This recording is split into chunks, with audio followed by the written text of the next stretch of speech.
We've been driving this 2021 Lincoln Aviator Grand Touring for the past week, and what Grand Touring means is this is the plug-in hybrid. Over here you'll see there is a charging port, a cover here, open that up, so it's a full plug-in hybrid electric vehicle. It also still has a 3-liter turbocharged V6, but together it makes a combined 494 horsepower and 630 pound-feet of torque.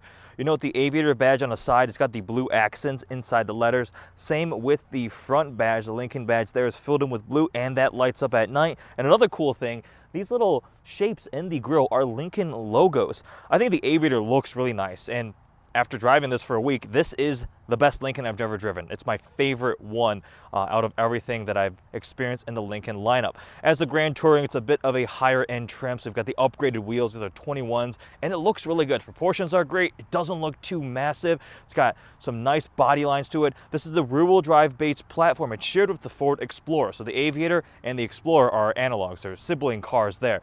It looks awesome in this ocean drive blue too, especially the tan interior color. Around back, we have the Lincoln letters here on the tailgate, the giant light bar across back for like tail lights. We have quad exhaust tips. Just a really nice, clean design. It looks sporty and elegant at the same time. The upgraded wheels are awesome. Talked a little bit about the powertrain. Just do one quick exterior walk around, and then we will hop inside and take the Aviator for a drive. You'll know the Aviator is locked when the mirrors are folded in, and with the key in hand or in pocket you approach, you grab this very large door handle. It has a little touch button there, and it would open up automatically, and then we're inside. When you first get inside the Aviator, you see the screen is kind of playing this flying through the clouds video.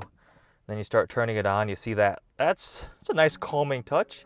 It plays very calming music, apparently recorded by the Detroit Symphony Orchestra. It boots up the sync system, and let's get ready to go. Well, the car is on. We're ready to drive right now. It is in pure electric mode right now because, again, this is a plug-in hybrid.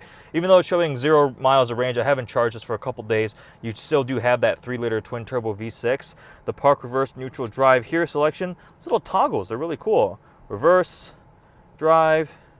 If you put it in reverse, it pulls up the 360 overhead view cameras, which you can clearly tell I am not parked in a parking space because I was just staging the car to do a quick walk around.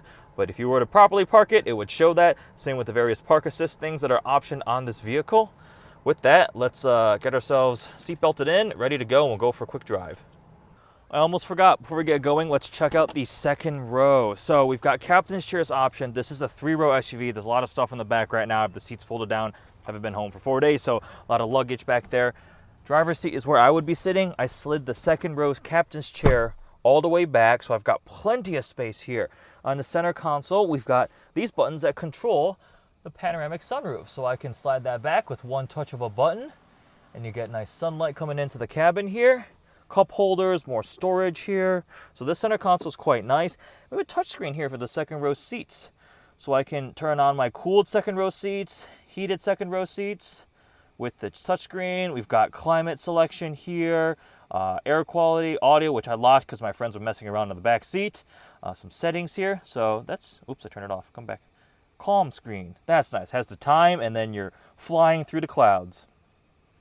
Some charging ports in the back here also for second row passengers. So the second row of the Aviator is very nice, very comfortable. Again, panoramic sunroof, spacious, comfortable captain's chairs here.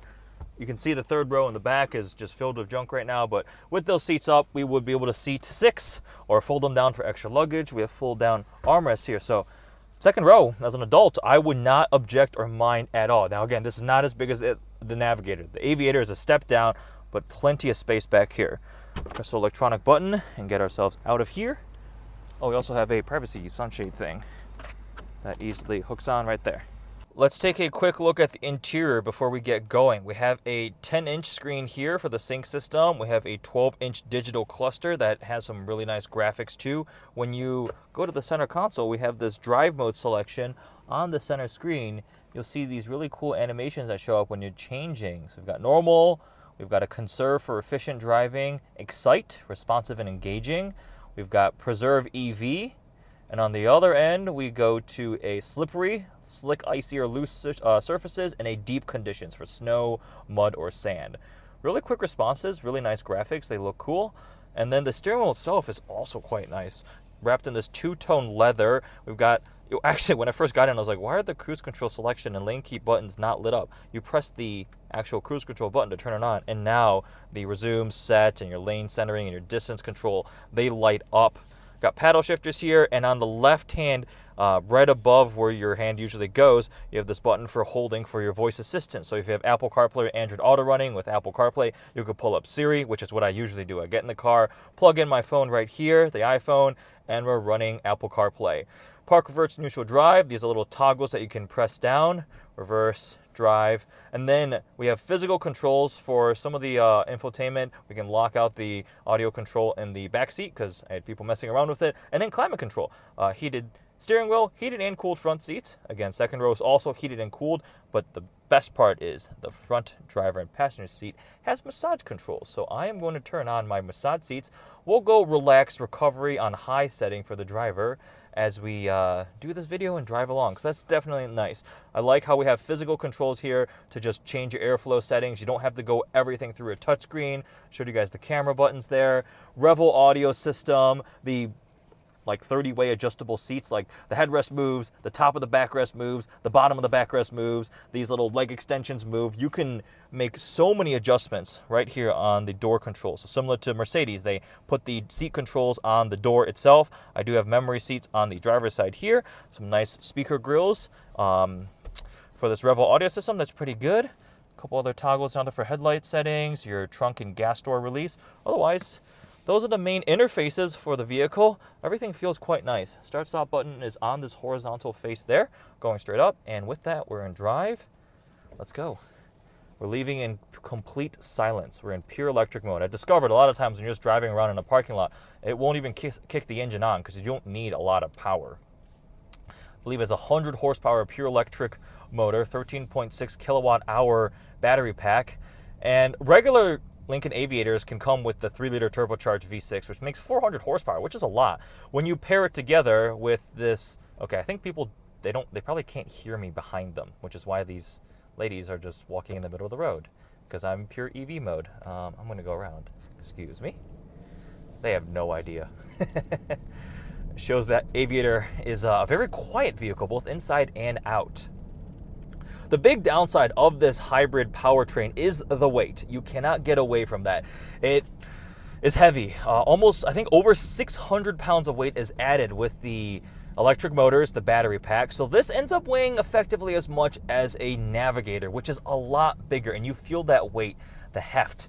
It is a big, heavy vehicle, and when you're not running in a short distance, like charging it all the time in pure EV mode, that actually has quite a big detriment to the overall efficiency. When I drove this thing 300 miles from Chicago to Michigan, the highway efficiency wasn't remarkable.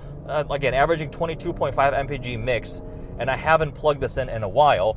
That being said, when you do combine that gas motor and the electric motors, you get 630 pound-feet of torque. This thing will move. It is a land yacht, but it is also a very powerful, quick land yacht. The fastest tested 0 to 60 on this is 5 seconds flat, that's moving for something of this size. Again, a luxury-focused SUV. Lincoln pretty much set aside their plans of making something kind of sporty and luxurious. Look at somebody like BMW, Ultimate Driving Machine. A lot of the Germans, they set out, even Genesis now, to make a sporty luxury car. They want to combine both of it. Lincoln was like, quiet flight. We just want the serene, comfortable, smooth experience, silent, calming. That's what they went for, and that's what they're executing really well with some of these. I remember when I drove the Continental when it first came out, I was like, wow, this is really nice luxury sedan. Got regenerative braking showing up. What are some other things you talk about with the powertrain? It makes very good torque, but sometimes I still feel like they're not perfectly synced up. There's been a couple instances where I wanted a lot of power, floored it, and actually got a little bit of hesitation, and sometimes almost feels like it surges on a little bit beyond. Overall, though, it's paired together pretty well. That power is always on tap, and merging, passing, everything is great with the Grand Touring version. Now, if I weren't doing a lot of short-term driving and had easy access to charging all the time, I don't know if I would go for this hybrid powertrain because, again, it's rated at 21 miles of pure EV range, pure electric range. In reality, I was seeing more like 14 to 15 when I was charging it up and driving it home. I did drive completely home and back to work in pure electric mode, and it was funny, the trip computer told me 999.99 mpg. So it is doable, but as soon as I left and gone on a long road trip, even though there are charging networks available, I haven't plugged it in, so it didn't quite have the benefit, and then you just have the downside of 600 pounds of extra weight. Unfortunately, it appears we are stuck in quite some traffic right now, so we'll talk a bit more about the overall experience riding in this, driving it for a bit of a road trip. It's comfortable, it's quiet, even on 21-inch wheels. The suspension absorbs bumps very nicely. This has some sort of like dynamic handling package, so it maybe is a little bit better, but it still has quite some body roll. But surprisingly, I took my boss out. We were taking this, I don't know, we were heading to dinner or something, and he owns an Audi RS7, just like mine, on air suspension. He said it feels like there was less body roll in this than his RS7. He's been complaining recently about the RS7 being too much like a land yacht. And I'm like, I think he's not quite seeing it the right way, because this definitely has more body roll than an Audi RS7. But that being said, it handles its weight decently well. There was no point where I felt it was like uncontrollably lumbering or anything like that. But again, it's not a sporty SUV in any way. The massage seats are great. Sound system's great. The driver assistance, the Co-Pilot 360 is getting there. It's pretty good. It does require you to keep your hands on the steering wheel. It will remind you if you do take your hands off the steering wheel, with some warnings on the center cluster, some chimes. But with lane centering and things like that, it handles curves, that type of stuff quite well. Following the car in front of you, adaptive cruise control has gotten a lot better. Remember years ago when I was driving a Lincoln MKX, they still called it MKX at that point. It did have adaptive cruise, but it always felt like the car wasn't looking far enough in advance. So you would see that cars were slowing down up front, but the car hadn't picked it up even at max distance. And when it did, it would hit the brakes pretty aggressively. This newer generation is doing a lot better in comparison. It's quiet on the inside. It drives very smoothly. I've been actually really liking this. My girlfriend enjoyed the road trip in this vehicle. All the friends that I've taken out in the car, I've been really impressed. They think it's extremely nice. Some people got confused by the button to open a door, but I think those people haven't been in a lot of really new cars recently, because I figured it out pretty quickly. But this is a great full-out luxury vehicle. It's not pretending to be anything else. It's just out there to give you a very comfortable, serene experience. So in terms of value, this is the Grand Touring, so almost at the top tier. You can get the black label with the hybrid system. That is the most expensive. This one here, stickered for just under $85,000, which I actually think is decently comparable in this space. A lot of these three-row luxury SUVs are getting quite expensive. They are filled with all the latest luxury tech, the convenience tech, driver assistance features, all of this type of stuff. They have varying amounts of power and range and things like that. The 3-liter turbocharged V6 on its own is a really good motor. This EcoBoost V6 paired with a 10-speed automatic transmission, I think is great. So honestly, if I were to purchase an Aviator, I would likely go for the regular one. It was really cool experiencing the plug-in power, the silent driving around a parking lot and things like that was definitely really cool to see. And I could see how short-term city driving, short trips to work and such with charging availability would be really good for efficiency if you can rely upon that.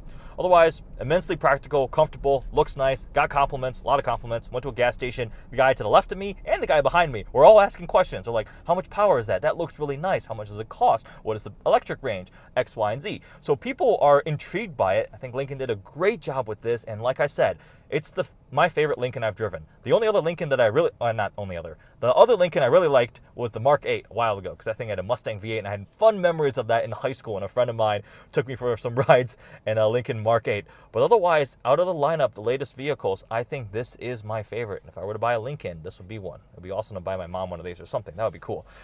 Anyways, wrapping up my thoughts on the Aviator, we did one other little video of interior details, more vlog style, kind of behind the scenes, but this one is a point of view drive, which I realize now has been more of a point of view traffic jam because I've gone like 0.3 miles. But I promise you, I've spent 550 miles driving this thing, so my opinions are founded upon a good amount of miles and time behind the wheel of the Lincoln Aviator Grand Hybrid, Grand Touring, what's the name? Lincoln Aviator Grand Touring All-Wheel Drive. That's, I believe, the full name. It means it's the hybrid. So there is the Lincoln Aviator Grand Touring, the hybrid Aviator. I think Lincoln did a great job with this vehicle, really impressed with it. Definitely my favorite Lincoln I have driven in recent times. Make sure you check out the interior and details behind the scenes vlog too. Thanks for watching.